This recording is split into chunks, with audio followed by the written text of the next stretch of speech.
राम राम भाई, कैसे हैं आप सभी लोग। तो इस वीडियो में आप एक और शानदार कंसेप्ट सीखने वाले हैं। सीखने नहीं वाले बल्कि आप उसमें महारत हासिल हासिल करने वाले हैं और उसमें बेस्ड जितने भी सवाल बनेंगे आप उनको धुएं में उड़ाने वाले हैं। ठीक है भाई। तो कंसेप्ट है आइसोसेलेस राइट एंगल ट्राइंगल समद्विबाहु समकोण त्रिभुज पर आधारित। उससे पहले मैं आपको एक बात बताना चाहूंगा कि जो बच्चे सीजीएल 2023 की तैयारी कर रहे हैं और वो मेंस देना चाहते हैं, उनका प्री क्वालिफाई हो गया, उन्होंने प्री का पेपर दिया, उनको कॉन्फिडेंस है कि हमारा प्री निकल जाएगा, तो मेंस में अपनी श्योर सिलेक्शन के लिए ये हमारे कैब एप्लीकेशन पर श्योर सिलेक्शन बैच जो है वो ज्वाइन कर सकते हैं। पिछली साल 10,000 से ज्यादा बच्चों ने सिलेक्शन लिया था इसी बैच से पढ़ के। इस बार तो वैकेंसी वैसे कुल 10,000 है, पर हमारा टारगेट जो है वो और परसेंटेज बढ़ाना है सिलेक्टेड स्टूडेंट्स का अपने। ठीक है भाई। मात्र 2 महीने का बैच होगा और इसमें जितने भी टाइप बनते हैं मेंस लेवल पे जो आपको करने चाहिए वो मैं आपको करवाऊंगा। मतलब आपके एंड से कुछ छूटेगा नहीं, कंटेंट हमारा होगा, मेहनत केवल आपकी होगी। तो टाइटल है आइसोसेलेस राइट एंगल ट्राइंगल समद्विबाहु समकोण त्रिभुज। ठीक है बच्चों, चलिए समद्विबाहु समकोण त्रिभुज इसके नाम से ही क्लियर है मेरे दोस्तों। एक ऐसा राइट एंगल ट्राइंगल, एक ऐसा समकोण त्रिभुज जिसमें एक एंगल तो 90 डिग्री, ये हो गया राइट एंगल ट्राइंगल, लेकिन उसकी दो भुजाएं बराबर भी हो तो उसे हम बोलेंगे आइसोसेलेस राइट एंगल ट्राइंगल। दो बराबर भुजाओं वाला समकोण त्रिभुज। 90 डिग्री के सामने जो होगा मेरे दोस्तों वो हाइपोटेनस यानी कि कर्ण होगा। अब आपको ये बात समझनी चाहिए कि भाई ये 90 डिग्री है तो बाकी जो दो एंगल बचे इन दोनों का सम भी 90 होगा, क्योंकि टोटल तीनों एंगल का सम 180 होना चाहिए। ये 90 है तो बाकी दोनों एंगल भी बराबर होने चाहिए। अगर दो साइड बराबर है तो बाकी दोनों एंगल बराबर होंगे, यानी कि दोनों एंगल जो है मेरे दोस्तों 45-45 डिग्री के होंगे। ये एंगल भी 45 डिग्री का होगा स्टूडेंट्स, ये एंगल भी 45 डिग्री का होगा, यानी कि ये बेसिकली 45-45 90 ट्राइंगल है। तो बच्चों आपको एक छोटी सी बात पता है, नहीं पता है तो हम बता देते हैं, काहे टेंशन लेते हैं आप लोग, कि भाई अगर आपके पास एक राइट एंगल ट्राइंगल है 45-45-90 डिग्री का, समझ में आप बोलोगे हाँ जी सर बिल्कुल सही, कोई प्रॉब्लम नहीं, तो इसका मतलब ये होगा कि ये दोनों भुजाएं बराबर होंगी। यानी कि अगर ये भुजा 1 यूनिट है मेरे दोस्तों, ये 1 यूनिट है, तो 90 डिग्री के सामने स्टूडेंट्स क्या होगा, 90 डिग्री के सामने क्या होगा, पाइथागोरस से √1 स्क्वायर प्लस 1 स्क्वायर है ना, यानी कि √2 यूनिट होगा। यानी कि मेरे दोस्तों अगर किसी त्रिभुज के एंगल 45-45-90 डिग्री हैं तो उसकी साइड का जो रेशियो होता है, जो उसकी भुजाओं का अनुपात होता है, वो हमेशा 1:1 √2 के रेशियो में होगा। समझ में आया? This is the very very basic concept. यानी कि 45 डिग्री, ये 45 डिग्री और ये 90 डिग्री, तो 45 डिग्री के सामने की दोनों भुजाएं बराबर होंगी, 90 डिग्री के सामने की भुजा उसका √2 गुना होगी। ठीक है भाई। अब मैं आपसे ये पूछने लगूं कि ये वाली भुजा जो है 9 सेंटीमीटर है, 9 सेंटीमीटर, तो बताओ ये कितनी होगी, कर्ण कितना होगा, तो आप तुरंत कहेंगे 9√2 सेंटीमीटर होगा। तो ये बड़ी बेसिक सी बात है। अब हम इसी पे बेस्ड जो है कंसेप्ट को समझते हैं। तो जैसे मैंने आपके सामने आइसोसेलेस राइट एंगल ट्राइंगल बनाया समद्विबाहु समकोण त्रिभुज, इसकी ये दोनों भुजाएं बराबर हैं, तो 90 डिग्री के सामने मेरे दोस्तों ये है इसका हाइपोटेनस यानी कि कर्ण H, ये हाइपोटेनस है H। समझ में आप बोलोगे हाँ जी सर H। ठीक, तो आप बताओ ये दोनों भुजाएं क्या होंगी, इन दोनों भुजाओं की दोनों लेग्स की लंबाई क्या होगी भाई मेरे प्यारे भाई, साइड का रेशियो क्या होगा, 1:1 √2। अगर √2 की वैल्यू H है तो 1 यूनिट की वैल्यू क्या आएगी बच्चों, 1 यूनिट की वैल्यू आएगी H/√2, यानी कि ये भुजा H/√2 होगी और ये भुजा भी H/√2 होगी मेरे प्यारे स्टूडेंट्स। ठीक है ना भाई, साइड का रेशियो 1:1 √2 है, √2 की वैल्यू अगर H है तो 1 यूनिट की वैल्यू H/√2, और ये भी मेरे प्यारे स्टूडेंट्स कितना आ जाएगा H/√2। बोलो बात क्लियर है? आप बोलोगे सर टक क्लियर है। अगर मैं इस समद्विबाहु त्रिभुज का, इस आइसोसेलेस राइट एंगल ट्राइंगल का पेरीमीटर यानी कि परिमाप निकालूं बच्चों, परिमाप, तो पेरीमीटर होता है तीनों भुजाओं का योग, यानी कि H/√2 प्लस H/√2 और ये प्लस H, यही हो जाएगा। आप बोलोगे हाँ जी सर यही हो जाएगा, इसमें तो कोई परेशानी है नहीं। तो H/√2 ये क्या हो गया, 2H/√2, भाई 2H/√2 हो गया ना। अब √2 से ये 2 कितनी बार कट जाएगा, √2 बार, यानी कि ये हो गया बच्चों √2h + h। यहां तक की बात क्लियर है? आप बोलोगे सर एकदम क्लियर। अब अगर मैं यहां से h कॉमन ले लेता हूं, तो ब्रैकेट में क्या बचेगा जी, √2 + 1 h इंटू √2 + 1 ये बचेगा। यानी कि मेरे प्यारे भाई ये परिमाप आ गया, परिमाप का मेरे दोस्तों कंसेप्ट आ गया कि अगर किसी आइसोसेलेस राइट एंगल ट्राइंगल का समद्विबाहु समकोण त्रिभुज का हाइपोटेनस h है तो उसका परिमाप h इंटू √2 + 1 होना चाहिए, h इंटू √2 + 1। डायरेक्ट इसको ध्यान रखिएगा, यानी कि √2 + 1 का जो मल्टीपल है वही आपका हाइपोटेनस यानी कि कर्ण है। बच्चों अगर मैं इसके एरिया यानी कि क्षेत्रफल की बात करता हूं कि इसका एरिया क्या होगा स्टूडेंट्स, तो किसी भी समकोण त्रिभुज का क्षेत्रफल निकालना हो तो आप जानते हैं कि 1/2 परपेंडिकुलर बटा बेस, 1/2 90 डिग्री बनाने वाली भुजाओं की गुणा। ये 90 डिग्री बनाने वाली भुजा दोनों बराबर हैं, इनकी गुणा करेंगे, यानी कि h/√2, अभी h/√2 और ये मेरे दोस्तों गुणा h/√2।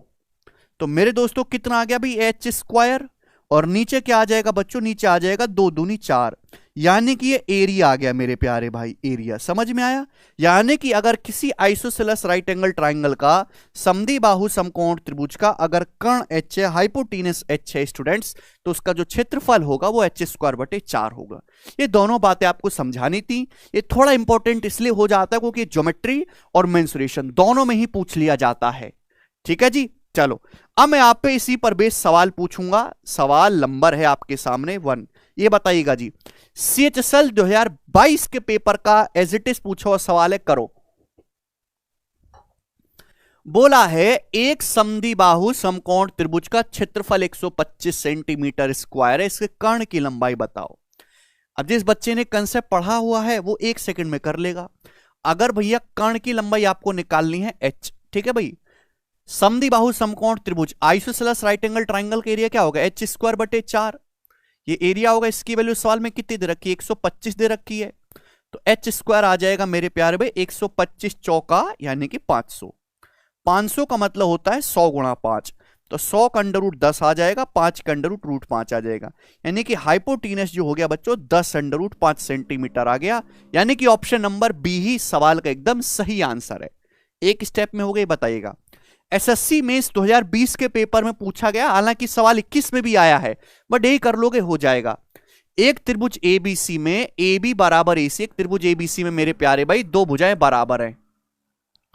त्रिभुज ABC का परिमाप है 12 × 2 + √2 सेंटीमीटर। यदि BC की जो लंबाई है वो AB का √2 गुना है, भाई AB और AC बराबर है तो BC की जो लंबाई है वो AB का √2 गुना है, तो ट्राइंगल ABC का एरिया बताओ। थोड़ा स्पेशल तरीके से सवाल एग्जामिनर ने पूछने की कोशिश करी है। 2 भुजाएं बराबर हैं AB और AC, जो तीसरी भुजा बची वो AB का √2 गुना है। इसका मतलब आपको नहीं लग रहा कि ये 1:1:√2 का रेशियो हो गया। ये 45-45 90 डिग्री ट्राइंगल है, ये आइसोसेलेस मेरे दोस्तों राइट एंगल ट्राइंगल है, ये समद्विबाहु समकोण त्रिभुज है मेरे दोस्तों। अगर आप ध्यान से देखो, ये मेरे दोस्तों BC जो है वो AB का √2 गुना है। अभी AB और AC बराबर है मेरे प्यारे भी, BC आपका √2 टाइम्स है, यानी कि रेशियो 1:1:√2 है, तो 45-45 90 डिग्री ट्राइंगल है। परिमाप आपको 12 × 2 + √2 दिया है।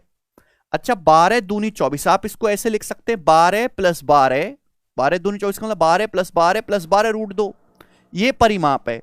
यानी कि मेरे प्यारे भाई जो 2 बराबर भुजाएं वो तो 12 हैं, जो बराबर भुजाएं 12-12 सेंटीमीटर की हैं, और जो BC है वो आपका √2 गुना 12√2 है। यानी कि ये ट्राइंगल है बच्चों, मैंने टुकड़े टुकड़े कर दिए। एरिया क्या आएगा मेरे दोस्तों, तो एरिया आ जाएगा 1/2 90 डिग्री बनाने वाली साइड की गुणा 12 × 12 144, तो 144/2 यानी कि 72 आंसर है। आप इसका हाइपोटेनस निकाल कर भी कर सकते हो, कोई बुराई नहीं है, हाइपोटेनस निकाल के कर लोगे तो। ठीक है बच्चों, आगे चलेंगे। बताओ सवाल नंबर 3, CGL 2022 के प्री में बच्चों ये सवाल पूछा गया है, मुझे आपसे आंसर चाहिए, करो। एक समद्विबाहु समकोण त्रिभुज का परिमाप 15 × √2 + 1 है, त्रिभुज का क्षेत्रफल बताइएगा क्या होगा, बताओ। ये होगा कितने बच्चे इतनी देर में कर पाए इस सवाल को? भाई समद्विबाहु समकोण त्रिभुज का परिमाप 15 इंटू रूट 2 प्लस 1 है, तो हाइपोटेनिस ही तो है। आप जानते हैं कि आइसोसेलेस राइट एंगल ट्राइंगल का जो पेरीमीटर होता है वो ये होता है h into root 2 plus 1। Root 2 plus 1 दोनों जगह है, तो h की जगह ही बच्चों क्या लिखा हुआ है? 15 लिखा हुआ है। आप बोलोगे हाँ जी सर हाइपोटेनिस 15 है, तो एरिया कितना होगा बच्चों? 15 का स्क्वायर बटे 4। अब 15 का स्क्वायर 225 होता है, 225 को 4 से भाग करेंगे है भाई, तो 200 को 4 से भाग करेंगे 50, 25 को 4 से भाग करेंगे 6.25, यानी कि हो जाएगा 56.25 सेंटीमीटर स्क्वायर। बस खत्म। ऐसी सोच लिया। ये बताइएगा एमटीएस के पेपर में सवाल आया है लेटेस्ट 2022 में, ठीक है, बिल्कुल मैं आपको लेटेस्ट सवाल करवा रहा हूं, ठीक है, क्योंकि ये सवाल हर एग्जाम में आता ही आता है, इसलिए मैं अलग अलग एग्जाम के सवाल लेता हूं, जैसे कि कंसेप्ट के प्रति आपका जो है रुझान और बढ़े। किसी समद्विबाहु समकोण त्रिभुज का परिमाप क्या होगा जिसका क्षेत्रफल 200 सेंटीमीटर स्क्वायर है? तो यहां पे परिमाप पूछा, बच्चे परिमाप निकालने के लिए साइड वगैरह निकालने लगते, कोई जरूरत नहीं। अगर आइसोसेलेस राइट एंगल ट्राइंगल का एरिया 200 है तो आप हमें बताओ कि उसका हाइपोटेनस क्या होगा। भाई एरिया होता है h² बटे 4, ये मेरे दोस्तों आपका 200 आ गया 200, तो h² आ जाएगा मेरे दोस्तों यहां से 800, 200 चौक 800, यानी कि हाइपोटेनस जो आएगा 400 दूनी 800, 400 का under root 20 under root 2 centimetre आ जाएगा हाइपोटेनस। ये बात समझ में आई? आप बोलोगे हाँ जी सर समझ में आई है। लेकिन परिमाप जो होता है वो होता है h into root 2 plus 1। Isosceles right angle triangle का पेरीमीटर क्या होता है? h into root 2 plus 1। Hypotenuse तो 20 अंडर रूट 2 है, तो h इंटू रूट 2 प्लस 1 आएगा मेरे प्यारे भाई। समझे बात को? आप बोलोगे हाँ जी सर। तो 20 अंडर रूट 2 की रूट 2 में गुणा करेंगे 40 हो जाएगा, तो 40 प्लस 20 रूट 2 हो गया। अब आप मुझे बताओ मेरे प्यारे भाई, क्योंकि आंसर अप्रोक्स में भाई जो हमारा रूट 2 होता है इसकी वैल्यू जो है वो अप्रोक्स कितनी होती है? 1.414 यही होती है। तो यानी कि मेरे प्यारे बच्चों 40 तो रहेगा ही रहेगा। अब रूट 2 का 20 गुना इसका करेंगे तो 2828 आ गया, 2828 मेरे दोस्तों, दशमलव लगेगा यहां पे, 20 से गुणा है ना, तो 40 प्लस 28 68 अप्रोक्स आएगा। ये आंसर है ए ऑप्शन 68। तो मैंने आपको काफी लिख के बताया, खुल के, इतना लिखने की जरूरत नहीं पड़ती बच्चों एग्जाम में, ये स्टेप आप दिमाग में ही कर सकते हैं। आगे चलेगा, सवाल नंबर है मेरे दोस्तों 6। सवाल नंबर 6 का आंसर आप सभी लोग मुझे कमेंट में करके बताएंगे। जितनी भी जनता, जितना भी बालक इस वीडियो को देख रहा है, कंसेप्ट को समझ रहा है, अपनी आत्मा में दिमाग में उतार रहा है, इस सवाल का आंसर मुझे